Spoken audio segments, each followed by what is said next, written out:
Aí, verso 1. Depois disso, vi 4 anjos em pé, nos 4 cantos da terra, conservando seguros os 4 ventos da terra, para que nenhum vento soprasse sobre a terra, nem sobre o mar, nem sobre a árvore, nem sobre árvore alguma.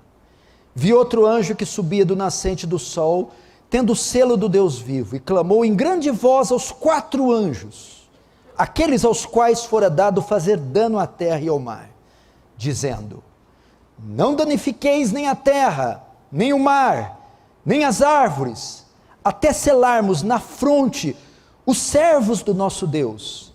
Então ouvi o número, cadê? Dos que foram selados, que era 144 mil, de todas as tribos dos filhos de Israel.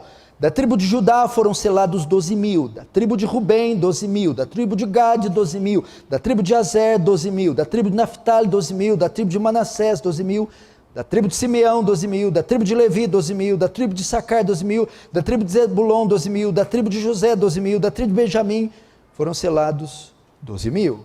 Verso 9.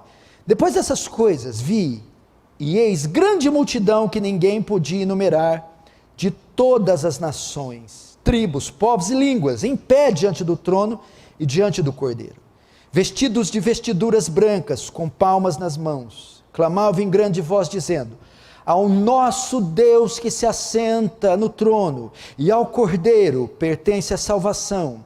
Todos os anjos estavam de pé rodeando o trono, os anciãos e os 4 seres viventes, e ante o trono se prostraram sobre o seu rosto e adoraram a Deus dizendo: amém. O louvor e a glória e a sabedoria e as ações de graça e a honra e o poder e a força sejam o nosso Deus pelos séculos dos séculos. Amém. Um dos anciãos tomou a palavra dizendo: estes que se vestem de vestiduras brancas, quem são? E de onde vieram? Respondi-lhe: meu senhor, tu sabes. Ele então me disse: são esses os que vêm da grande tribulação, que lavaram suas vestiduras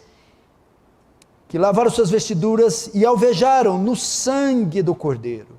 Razão porque se acham diante do trono de Deus e o servem de dia e de noite no seu santuário. E aquele que se assenta no trono estenderá sobre eles o seu tabernáculo. Jamais terão fome, nunca mais terão sede. Não cairá sobre eles o sol nem ardor algum, pois o Cordeiro que se encontra no meio do trono os apacentará e os guiará para as fontes da água da vida, e Deus lhes enxugará dos olhos toda lágrima. Deixa aberto aí, não feche, feche apenas os olhos para mais uma rápida oração.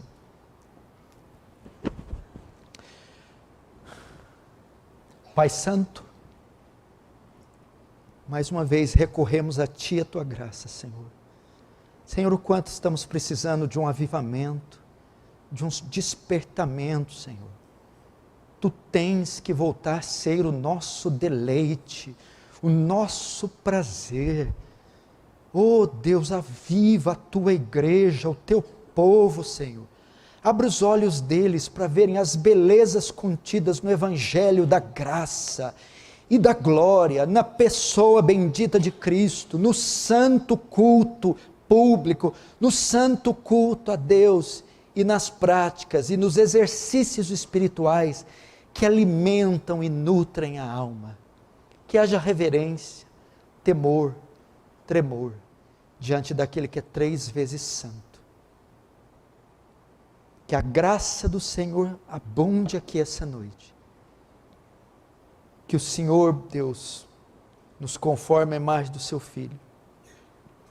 Que o Senhor receba a glória para si. E que o Senhor possa fazer o teu reino avançar no nome de Jesus. Amém.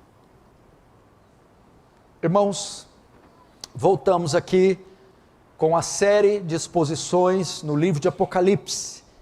É a nossa proposta todos os domingos, fazer a exposição do livro até concluí-lo no capítulo 22. E hoje vamos entrar em mais uma sessão, em mais um capítulo, o capítulo 7. o capítulo 7, que vai falar dos 144 mil, dos selados da Igreja de Cristo. Em suma, este capítulo trata como Deus guarda a sua igreja no dia do juízo. Ele revela o cuidado de Deus para com seu povo e o cumprimento de todas as promessas de livramento para o seu povo. Portanto, é uma mensagem para você ter paz, uma mensagem para te encorajar.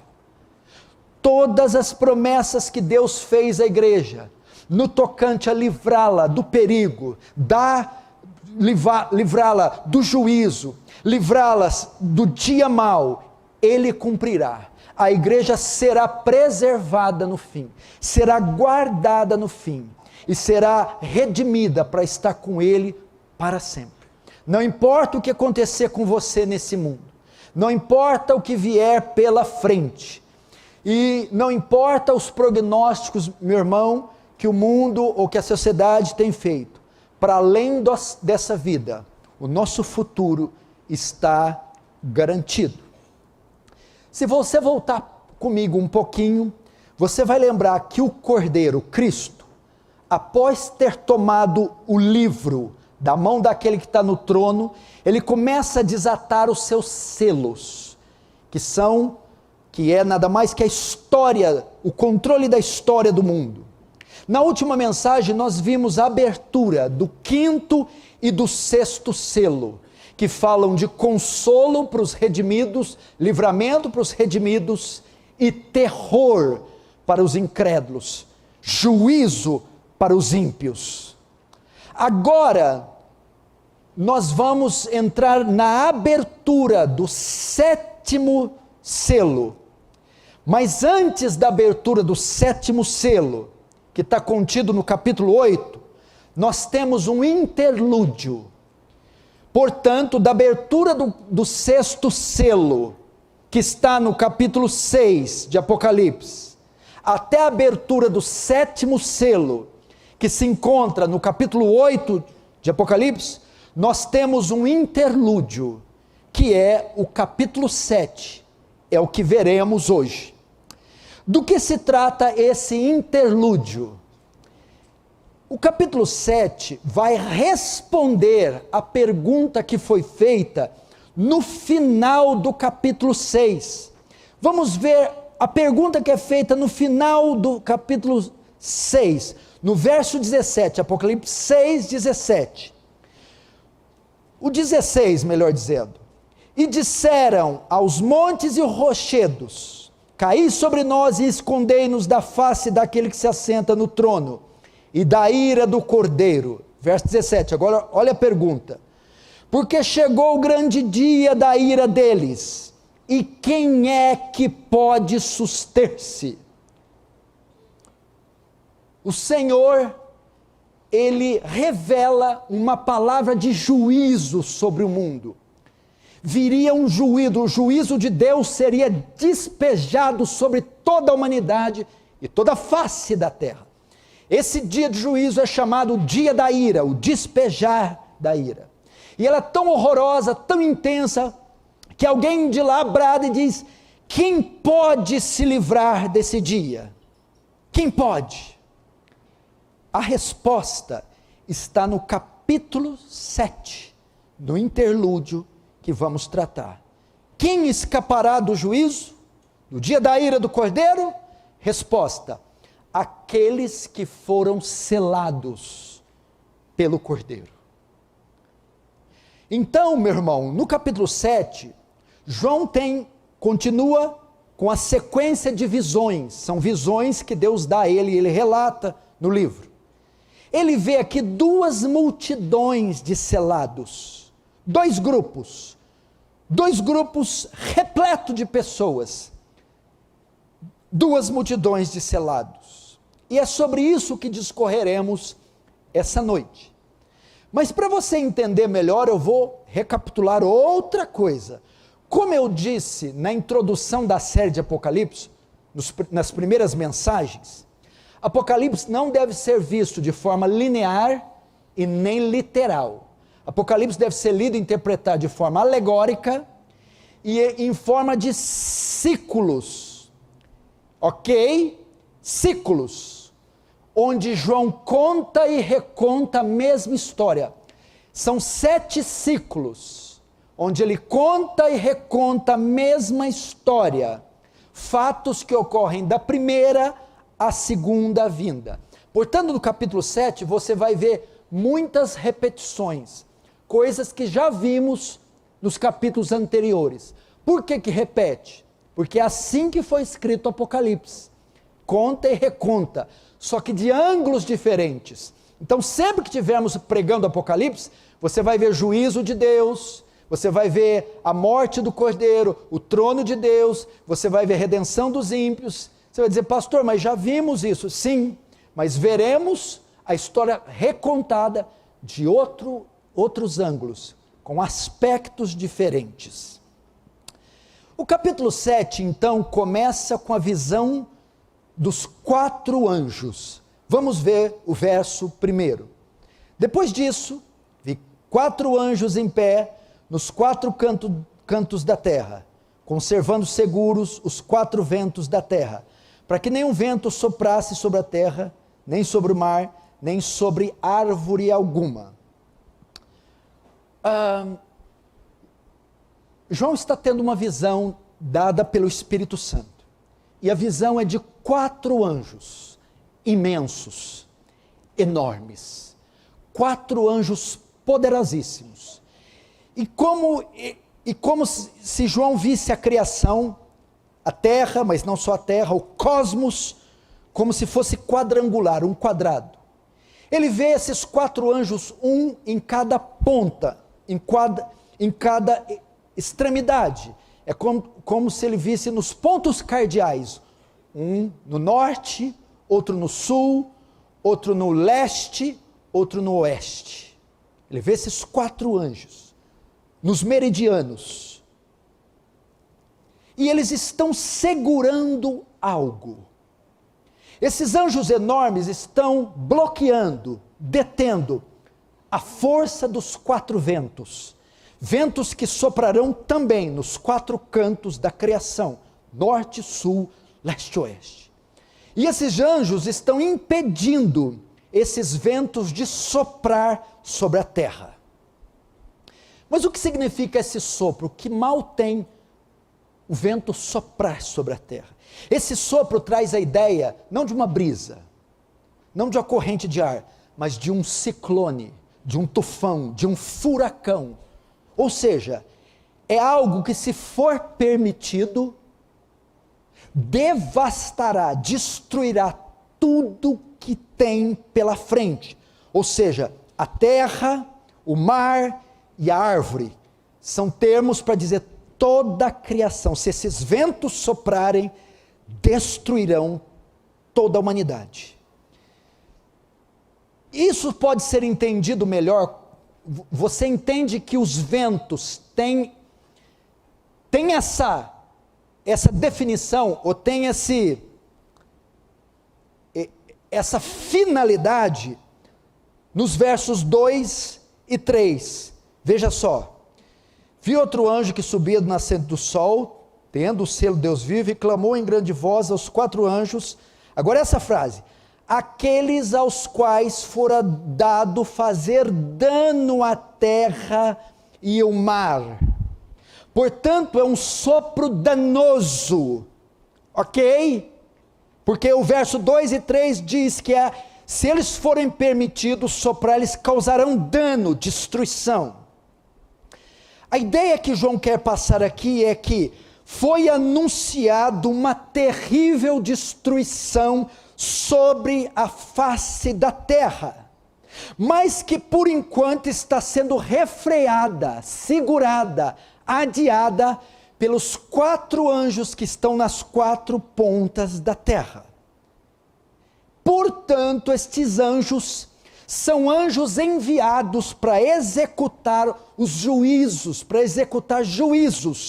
sobre a criação, terra, mar, árvores. são juízos divinos, anjos enviados para executar esses juízos, mas que devem, por enquanto, segurar, refrear, esperar um tempo ainda. Veja no verso 2: vi outro anjo que subia do nascente do sol, tendo o selo do Deus vivo, e clamou em grande voz aos 4 anjos, aos quais fora dado fazer dano à terra e o mar, dizendo: não danifiqueis nem a terra, nem o mar, nem as árvores, até selarmos na fronte os servos do nosso Deus. Então veja só, isso pode ser visto aqui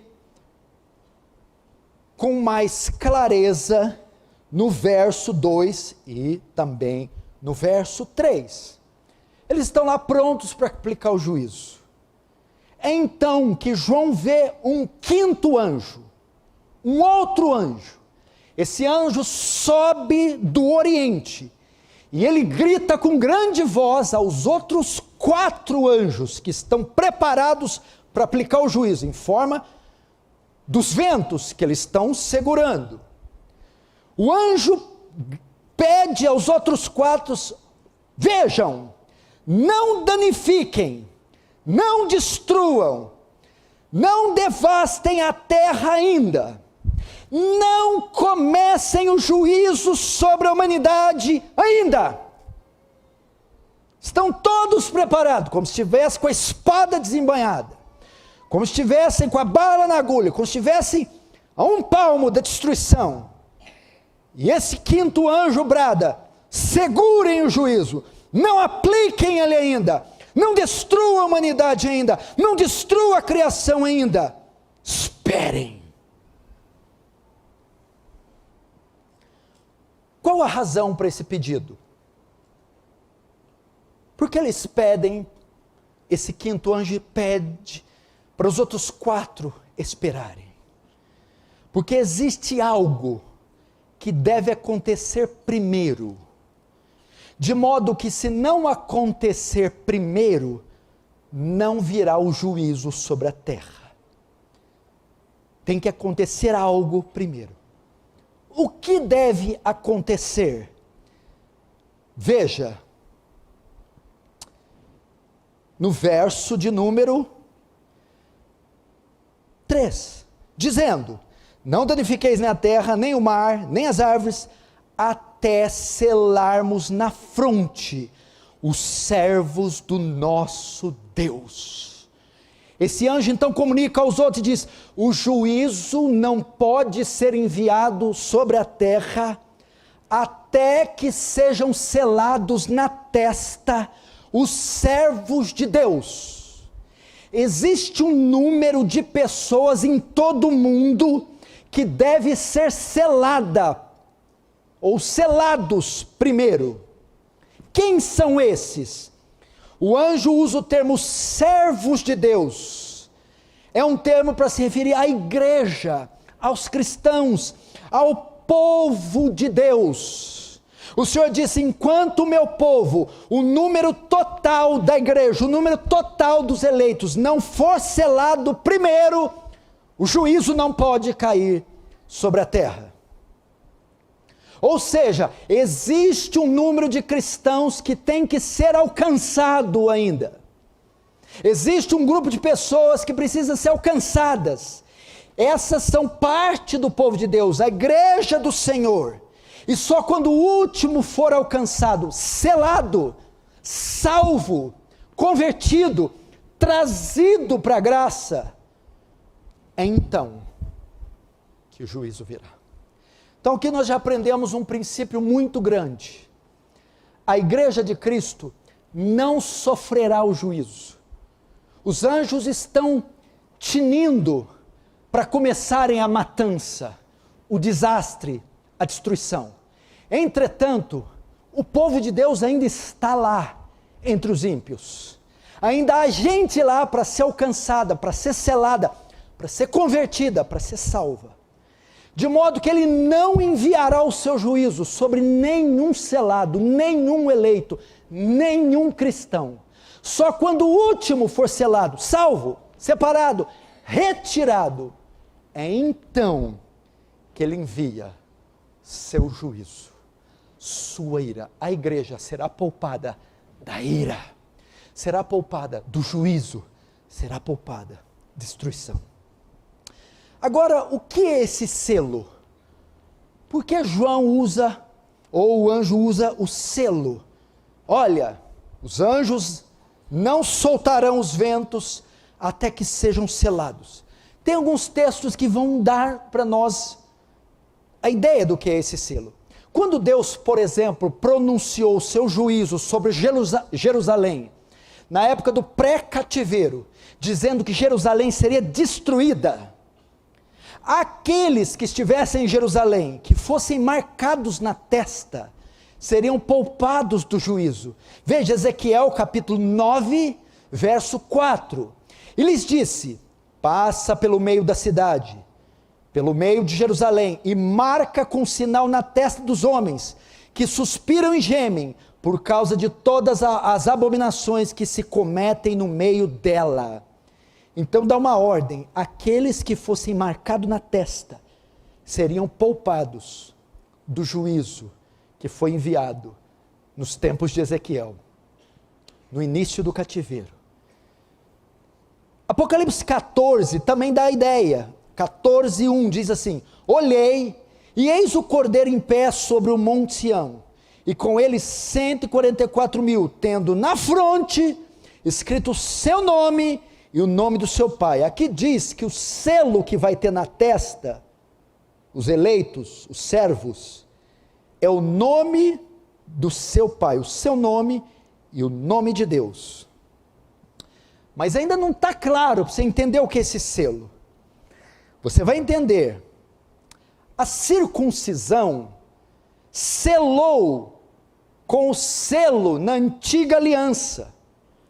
Como é que era o selo, o símbolo da aliança no Antigo Testamento? Esse selo era feito pela circuncisão, o corte do prepúcio masculino. Então aquele homem estava selado através da circuncisão. Na nova aliança, esse selo não é mais físico, é moral, é espiritual, é invisível. É o Espírito Santo quem sela o povo de Deus na conversão, na regeneração, na salvação. Esse é o selo. Efésios 4:30.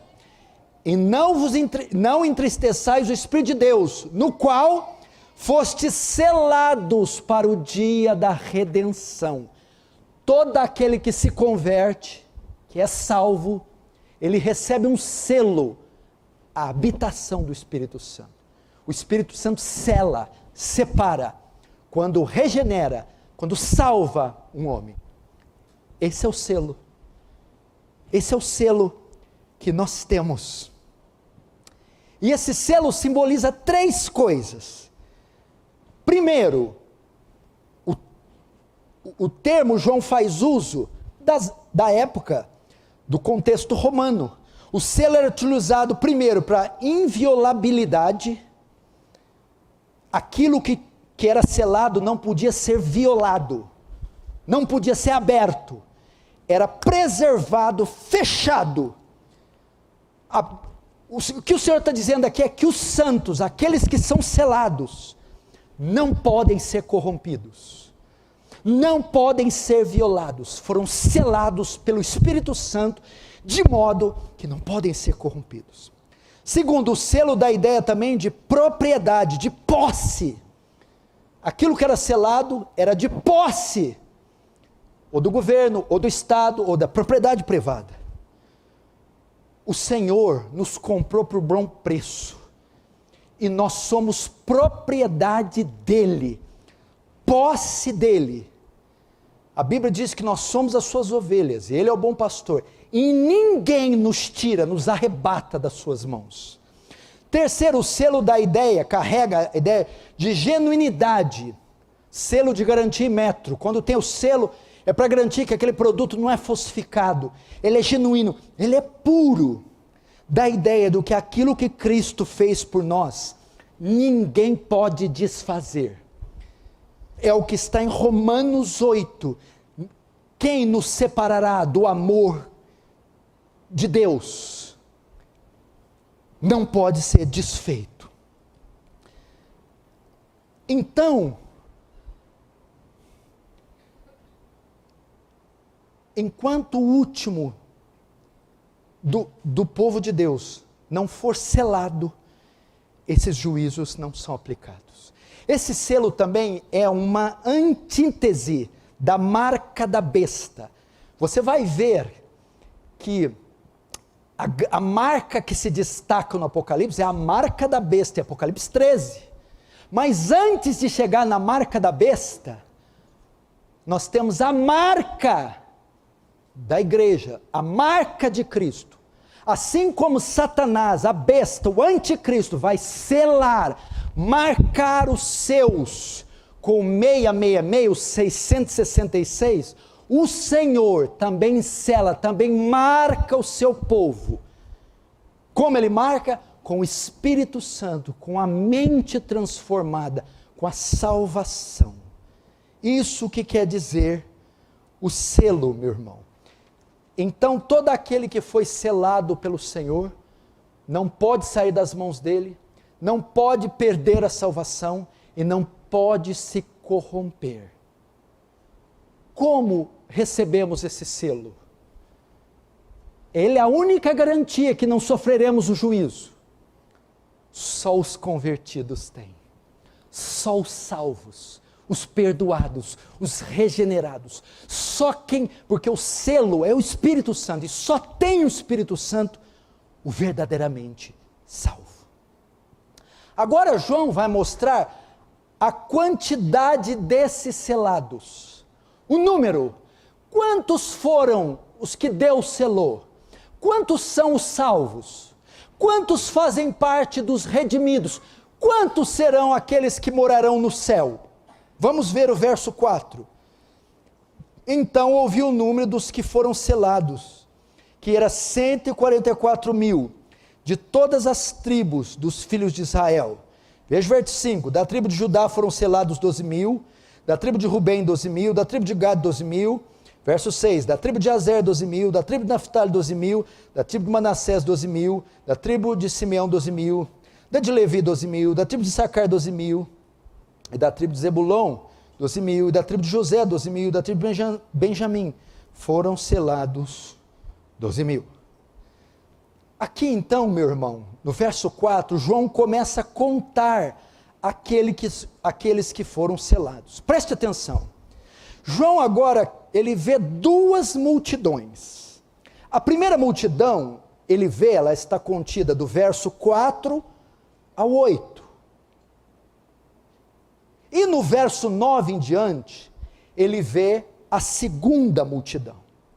A primeira multidão que João vê é de 144 mil. 144 mil.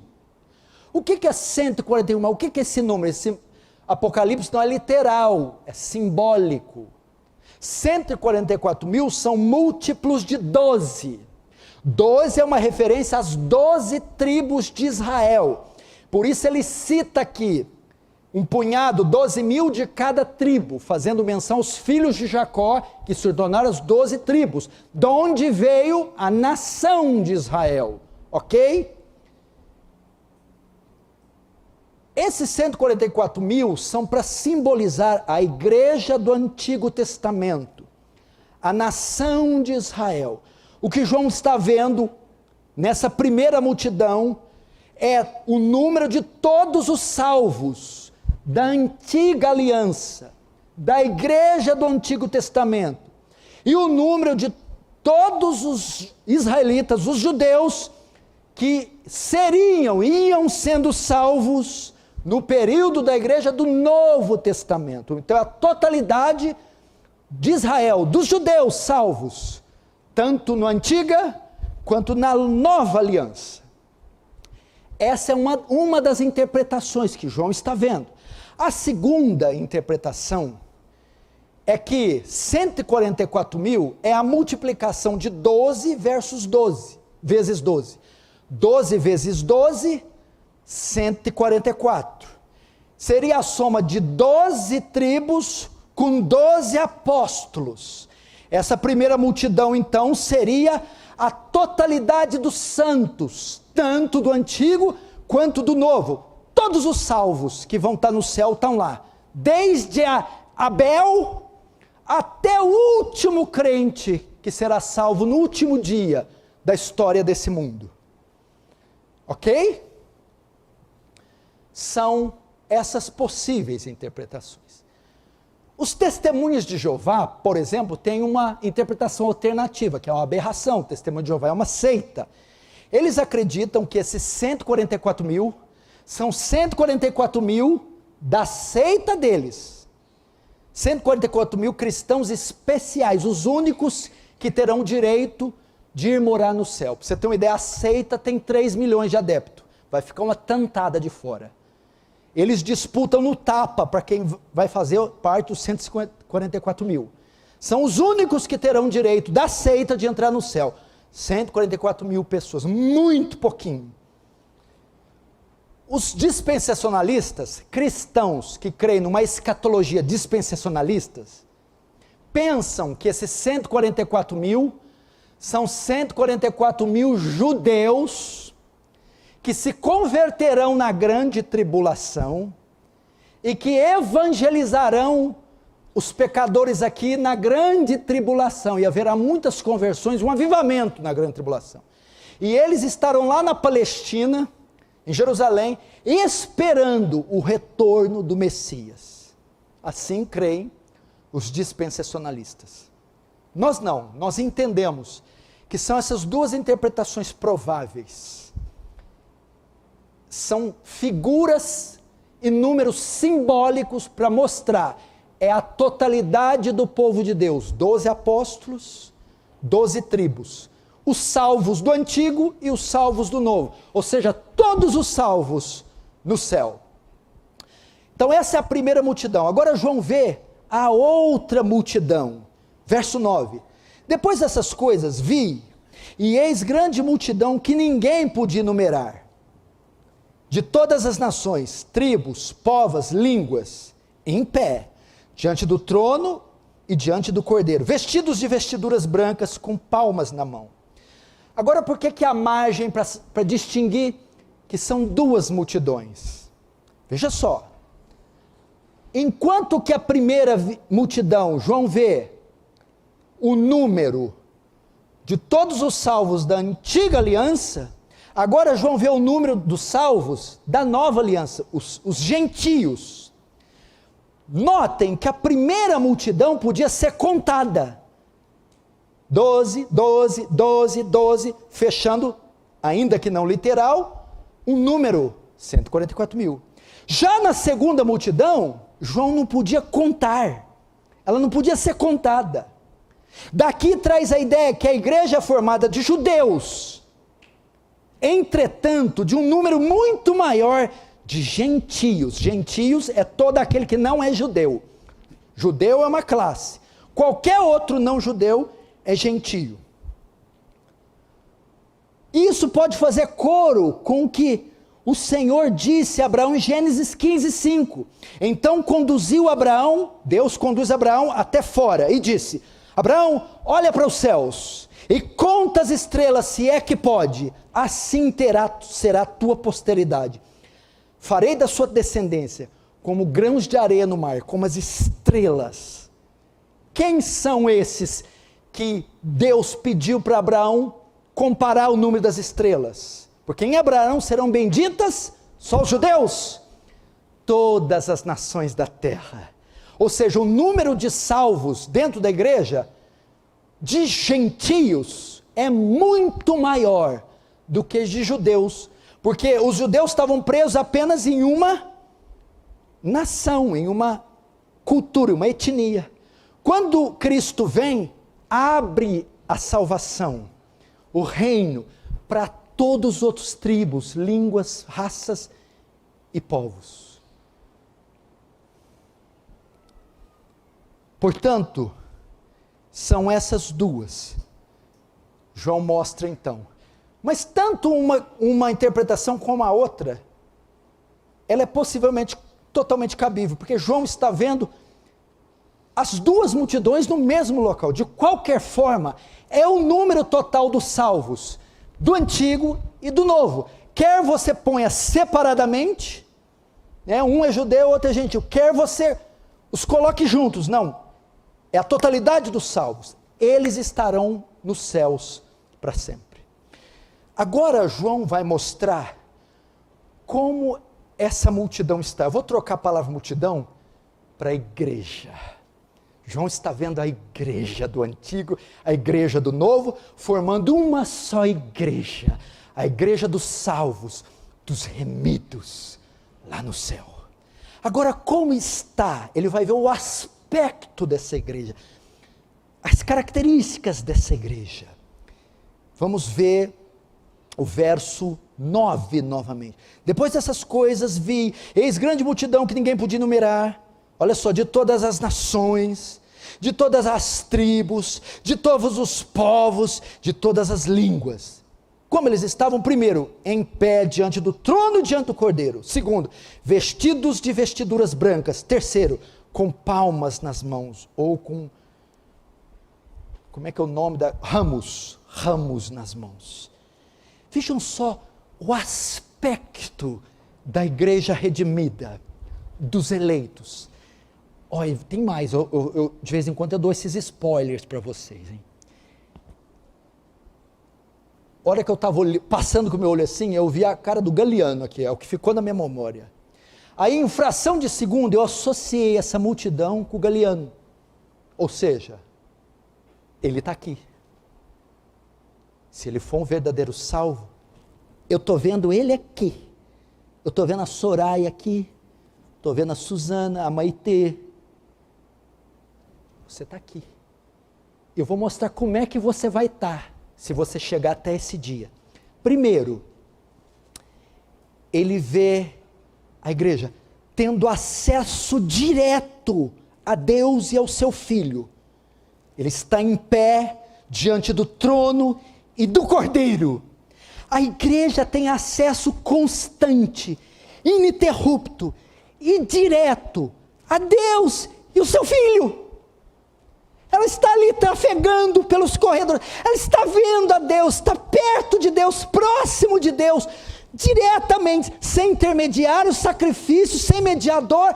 Ela está de pé, diante, de frente de Deus e do seu Filho. Nós teremos essa liberdade de estar diante de Deus, irrestritamente, continuamente, livremente.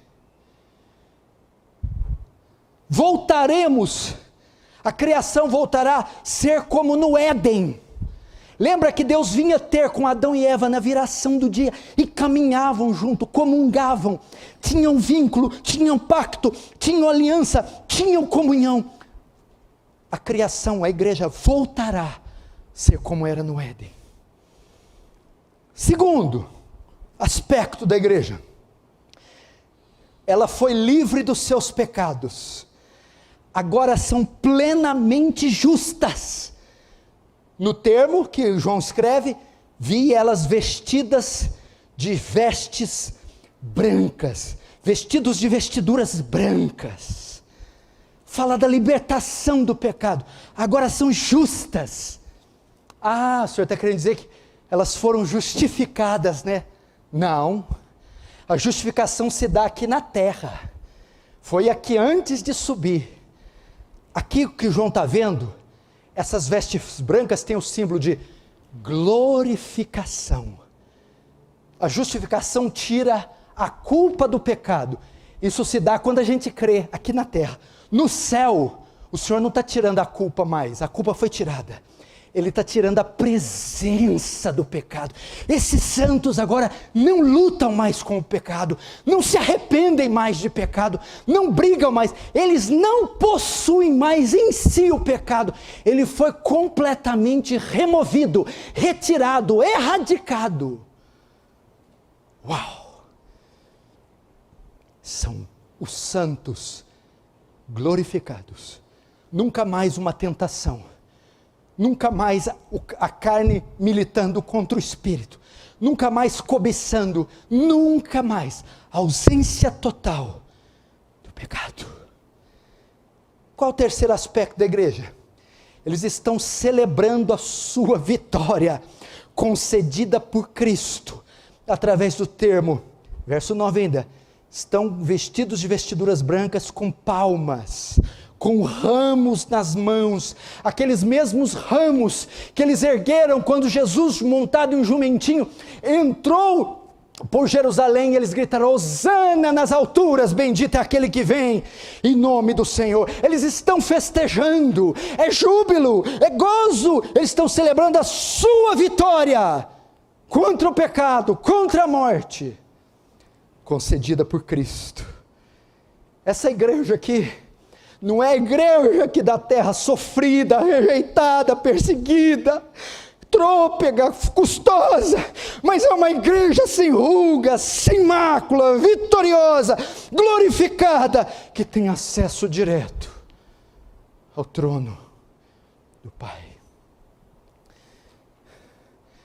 E essa igreja vitoriosa, ela está vestida de branco, de pé diante do Cordeiro, com ramos na mão, e ela tem um cântico na sua boca.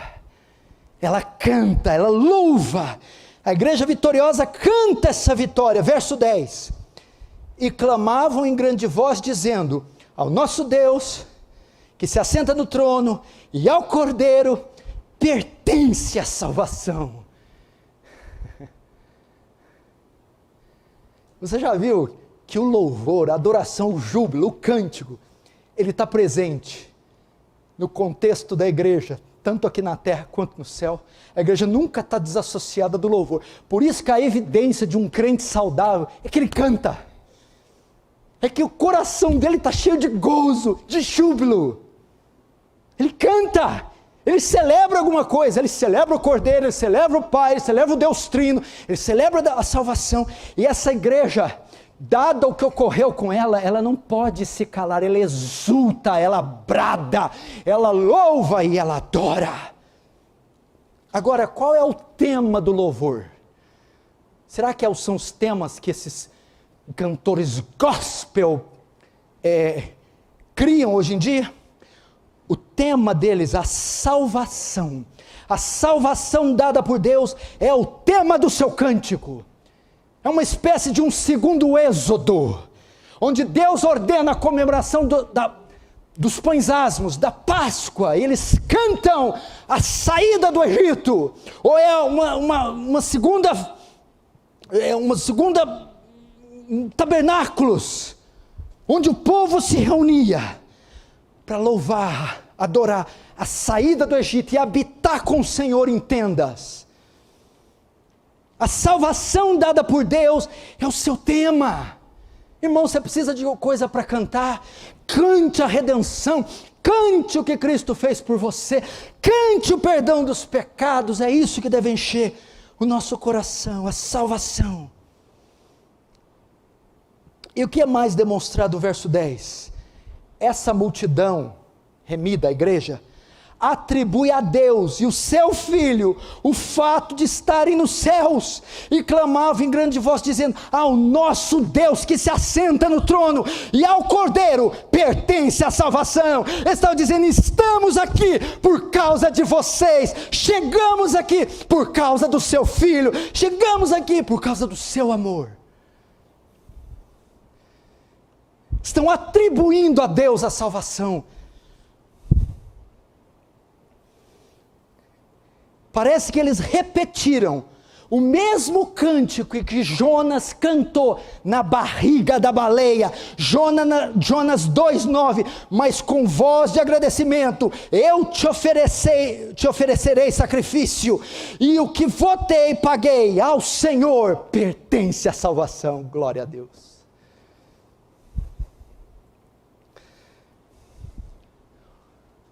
William Hendrickson diz que com seu cântico eles expressam seu louvor, sua gratidão a Deus e ao Cordeiro que morreu, ressuscitou dentre os mortos, subiu ao céu para assumir seu lugar à mão direita de Deus Pai e conceder a eles salvação.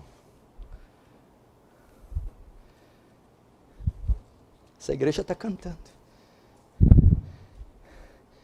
Será que lá, pelo menos lá, finalmente o pastor Danilo vai ser afinado? Lá eu acho que vai ser, a glorificação vai afinar.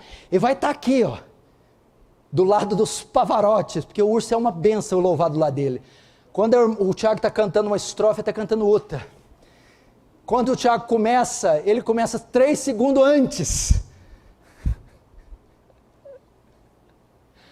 Mas aqui todos nós vamos estar em um só coro, afinadíssimos.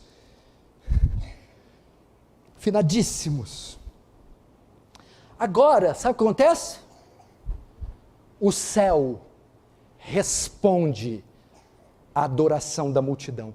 O céu, em face àquela cena, de vendo aquela multidão que não podia se contar, adorando o Cordeiro, o céu vai responder à adoração. Verso 11, todos os anjos estavam de pé, rodeando o trono, os anciãos e os 4 seres viventes. Então veja só, todos os anjos, as miríades e miríades, quando fala anjos aqui é anjos, arcanjos, querubins, serafins, todos que existem no céu, vão estar lá de pé rodeando o trono, os anciãos, os 24, que é a união da igreja do antigo com o novo, os 4 seres viventes, a criação, o cosmos, todos estão ante o trono, e se prostraram sobre o seu rosto, e adoraram a Deus, verso 12, dizendo, amém, amém ao quê? Ao canto da multidão do verso 10, e eles continuam, o louvor, e a glória, e a sabedoria, as ações de graça, e a honra, e o poder, e a força, seja nosso Deus, pelos séculos dos séculos, e novamente, amém. Irmãos, veja só, o céu todo, reconhece essa verdade, que verdade? Aquela que foi dita pela igreja, do Senhor pertence a salvação. Então eles se ajoelham diante da declaração da igreja, se ajoelham diante do trono, e agora todos juntos irrompem em uma doxologia sétupla. Eles vão citar 7 atributos de Deus. É quase a mesma adoração que o Cordeiro recebe no capítulo 5. Agora Deus vai receber uma adoração sétupla. Eles usam 7 atributos de louvor, dando a ideia de uma adoração plena, acreditando a Deus todo o mérito da salvação. Veja o verso 12, eles vão dizer, o louvor, 1, a glória, 2, e a sabedoria, 3, e as ações de graça, 4, e a honra, 5, e o poder, 6, e a força, 7, seja o nosso Deus pelos séculos dos séculos, amém. A palavra doxologia quer dizer palavra de glória, doxo, glória, logos, palavra, doxologia, palavra de glória, palavra de louvor. Eles irrompem uma doxologia, uma palavra de louvor sétupla, 7 atributos de louvor são citados diante de Deus, para quê? Acreditar a Ele todo o mérito da salvação, dele vem a salvação, dele vem a graça, dele vem a bondade, dele vem a misericórdia. Agora, irmãos, prosseguindo, saberemos a origem dessa multidão, a origem da igreja. Verso 13, um dos anciãos tomou a palavra dizendo, estes que se vestem das vestiduras brancas, quem são? De onde vieram? Verso 14, respondi-lhe, meu senhor, tu sabes. Ele então me disse, são os que vêm da grande tribulação, lavaram suas vestiduras e as alvejaram no sangue do Cordeiro. Verso 15, razão porque se acham diante do trono de Deus, e o serve de dia e de noite no seu santuário, e aquele que se assenta no trono, estenderá sobre eles o seu tabernáculo. Vamos ir rápido agora. Aí João está estupefato, vendo tudo aquilo. Imagina, irmão, não é brinquedo não, João está no céu, está no trono. Ele está vendo toda aquela, não dá para descrever, né? Que termo eu poderia usar? Ele está vendo aquela solenidade, aquela celebração infinita, perfeita, beatífica. E aí, um gaiato lá pergunta, João, quem são esses? De onde vieram? Aí João, eu sei lá, eu não sei, tu sabes. Inteligentemente, João, você que está aqui mais tempo, você que sabe, eu cheguei agora, aliás eu nem toquei, é só uma visão. Você está me perguntando um negócio desse? Imagina João, quando perguntou para ele, e eu vou lá saber isso. Isso aqui são os refolhos da eternidade, eu não entendo disso. Um dos anciãos pergunta a João, quem são esses? De onde vieram? João responde, eu não sei, tu sabes. Agora, o ancião dá a explicação, quem são, a identidade da igreja. Respondendo, são estes os que vêm da grande tribulação. O que é isso? Primeiro, a ideia que passa aqui é o quê? A maioria daqueles que estão ali veio pela ressurreição, veio ressuscitada. Eles foram mortos ao longo das eras da igreja, inclusive na grande tribulação.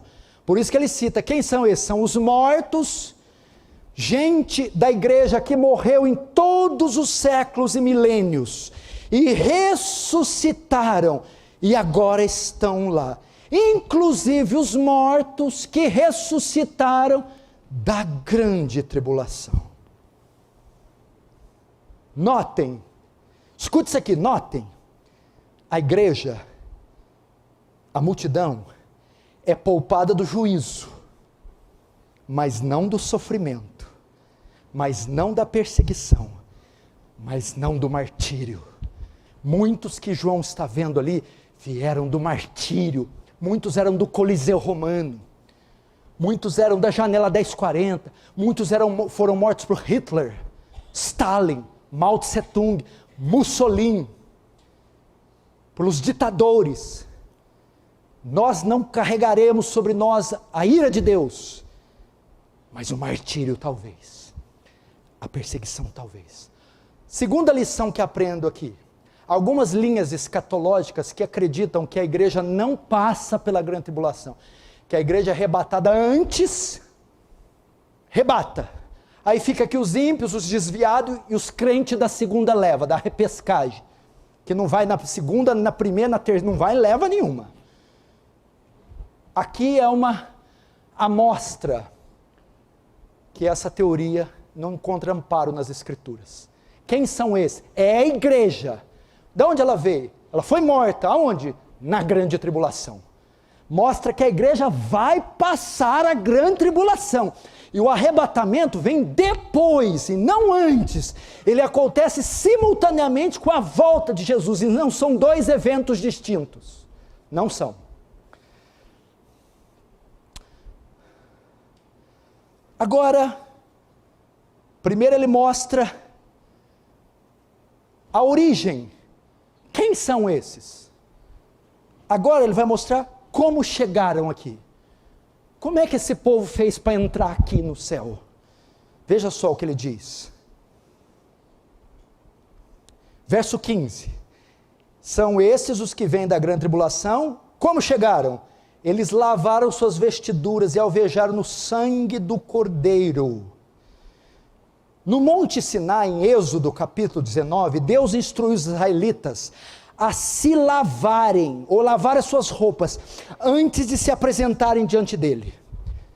Não era permitido ir diante de Deus, na presença de Deus, com as vestes sujas, tinha que passar por uma purificação.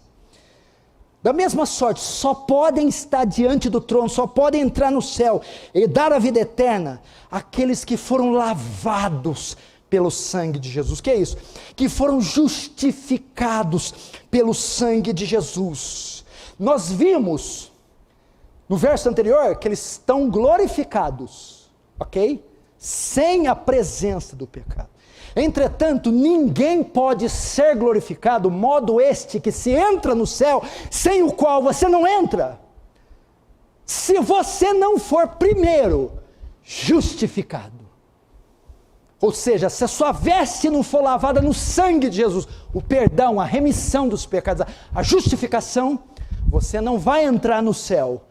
Glorificação. Porque em Hebreus 9:22 diz, sem derramamento de sangue, não há remissão dos pecados. Tá, resume aí, pastor. Quem são? São os mártires. Como entraram aqui? Através do Evangelho. Quando diz lavar as suas vestiduras no sangue do Cordeiro, é através da morte substitutiva de Cristo. Eles não entraram aqui, apóstolo João, pelos seus méritos. Eles não entraram aqui por suas obras. Eles entraram aqui através da morte e ressurreição do Senhor Jesus. 1 João 1:7. Se porém andarmos na luz como Ele na luz está, mantemos comunhão uns com os outros, e o sangue de Jesus, seu Filho, nos purifica de todos os pecados. É só por Cristo que nós entramos, meu irmão. É só por Cristo. E é só por essa causa que podemos estar diante do trono de Deus. Veja o verso 15. Razão porque se acham diante do trono e o servem. Razão. É por causa da morte de Jesus, é por causa do sangue de Jesus, 15, que se acham diante do trono de Deus. É só dessa forma que podemos estar no céu, meus irmãos, e servirmos a Deus. É só pela obra consumada, só pela obra de Cristo consumada na cruz, é pela sua morte, e quando colocamos a nossa confiança nessa morte e ressurreição. Só dessa forma que podemos estar no céu. Verso 15, olha só. Razão porque se acham diante do trono de Deus e o servem. A palavra grega para servem é adoração. De dia e de noite no seu santuário. A palavra grega para santuário é santo dos santos. Lá não tem templo. Então veja só, você só pode adorar a Deus no santo dos santos, mediante ao sacrifício de Cristo, mediante a obra consumada no Calvário. Só dessa forma.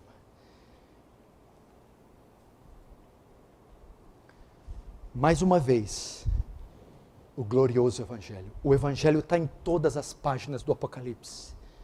É o glorioso Evangelho. Você está aqui entre nós? Você está temeroso quanto a ir para esse lugar ou não? Você pensa que ainda está de fora dele? Ou talvez de fato esteja? Como você pode responder a pergunta do capítulo 6, verso 17? Quem pode se suster no dia da sua ira? É só se você for selado. Como eu faço para ser selado? O selo é um presente dado pelo sacrifício de outro, a morte de Cristo me confere o direito de receber o selo e entrar vestido de vestes brancas, porque elas foram lavadas no sangue da cruz. Você precisa crer no Evangelho, se arrepender dos seus pecados, senão você não entra lá. Agora vamos terminar. Olha que coisa tremenda. O capítulo 6 termina quanto, pastores? Como o capítulo 6 termina? Com o céu se recolhendo como um pergaminho. As estrelas caindo como figos verdes caem numa tempestade. Os montes se abalando e os homens se escondendo. Um cataclisma, não tem céu, não tem teto, não tem terra. E os homens estão padecendo na terra. Agora o capítulo 7 não termina assim não. Enquanto os homens ficam sem teto, morrendo de terror, no final do 6, no final do 7, o 7 termina com o povo de Deus, debaixo de um teto, firme, sólido. recebendo todas as bênçãos da salvação. É o que está na última parte do 15. E aquele que se assenta no trono estenderá sobre eles o seu tabernáculo. A palavra tabernáculo aqui é tirada de Êxodo 25, quando Deus manda Moisés construir uma tenda. E os israelitas armaram, e a presença de Deus ia lá. Era uma espécie da casa de Deus. Só que o tabernáculo do Antigo Testamento era limitado a um punhado de gente. Aqui o tabernáculo, a casa de Deus, será estendido para todos.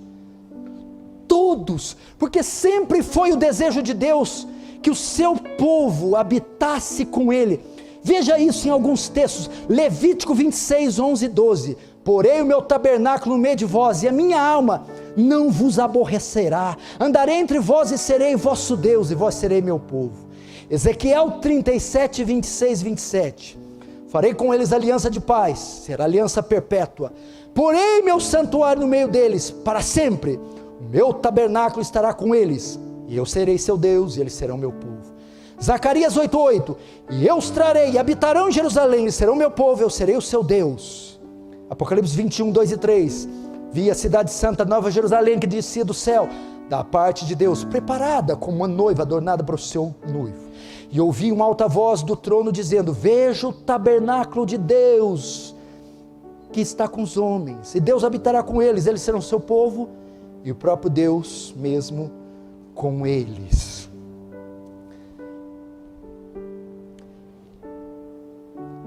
Aquele que está sentado no trono estenderá sobre eles seu tabernáculo.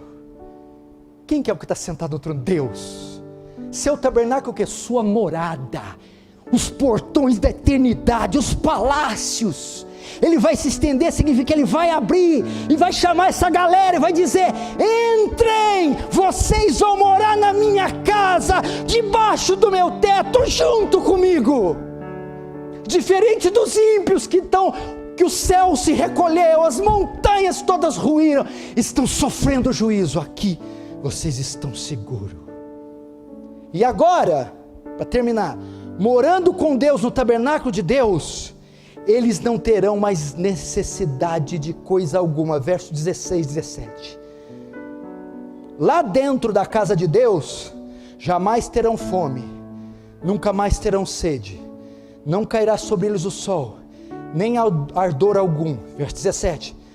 Pois o cordeiro, a razão porque não vai ter aquelas coisas, porque o cordeiro que se encontra no meio do trono os apacentará, eu, você, as multidões, a igreja, e os guiará para as fontes da água da vida, e Deus lhe enxugará dos olhos toda lágrima. Você já foi hospedado por algum empresário, executivo, algum rei, algum monarca? Acontece de vez em quando de pobre envolver nessas aventuras. Pastor, um ricaço aí me hospedou. Eu fiquei numa cama que eu não sabia onde dormir. É tão grande, galera. Eu rolava para lá, para cá, eu pulava, fazia toim, toim. Aí eu abria a geladeira. Meu Deus do céu, nunca vi isso aqui nem no Walmart. Pode comer, é tudo seu. Uau! Aí café da manhã, ar-condicionado, ar quente, ar frio. Até enjoa, pastor. Eu dormi tanto que eu fiquei cansado de dormir. Aí eu dormi para descansar do cansaço e ficar sem dormir. Foi uma loucura.